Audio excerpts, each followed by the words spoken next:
My brothers and sisters, may the Lord be with you. And with your spirit. A reading from the Holy Gospel according to Mark. Jesus and his disciples left from there and began a journey through Galilee, but he did not wish anyone to know about it. He was teaching his disciples and telling them, "The Son of Man is to be handed over to men, and they will kill him. And 3 days after his death, the Son of Man will rise." But they did not understand the saying, and they were afraid to question him. They came to Capernaum, and once inside the house, he began to ask them, "What were you arguing about on the way?" But they remained silent, for they had been discussing among themselves on the way who was the greatest. Then he sat down, called the 12, and said to them, "If anyone wishes to be first, he shall be the last of all and the servant of all." Taking a child, he placed it in their midst, and putting his arms around it, he said to them, "Whoever receives one child such as this in my name receives me. And whoever receives me receives not me, but the one who sent me." The Gospel of the Lord.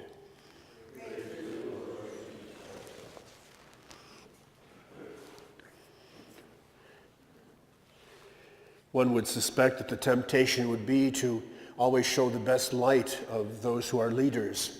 And yet when we read the gospel story, it's very clear in telling us not only the strengths, but indeed the many weaknesses that those first leaders of the early church had, well aware that precisely it is through that weakness that God in turn brings strength.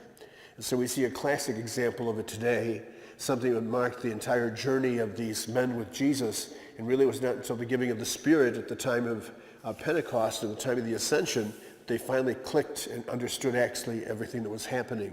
And so Jesus keeps trying to prepare them for the fact of what his role is as the Messiah.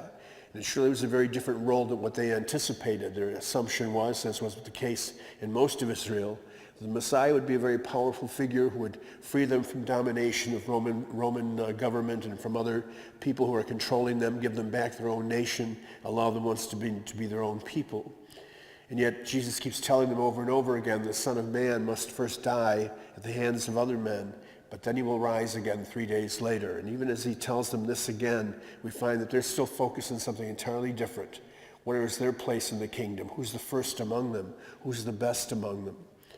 This kind of quality of looking for accolades and affirmation is a very human thing.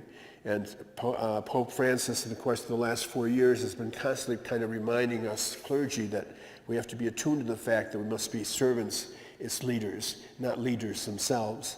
And that we have to smell our sheep, as he suggests, and being part and parcel of the community that we are a part of. Surely every person must carry that out. It's not just for clergy, it's also for all of us as Christians in our relationship with each other. And to make the point even more strong, Jesus uses an image which at the time, again, would have been kind of contrary to the tradition and the culture. A child at this time was seen as really a second-class citizen. They had no responsibilities, they had no authority, they had nothing really protecting them. And yet Jesus takes the little child and says, unless you first become like a little child and you treat a little child accordingly, you'll not enter the kingdom. He reminds us again that it is this ways that are very different from God that we are called to live in our lives.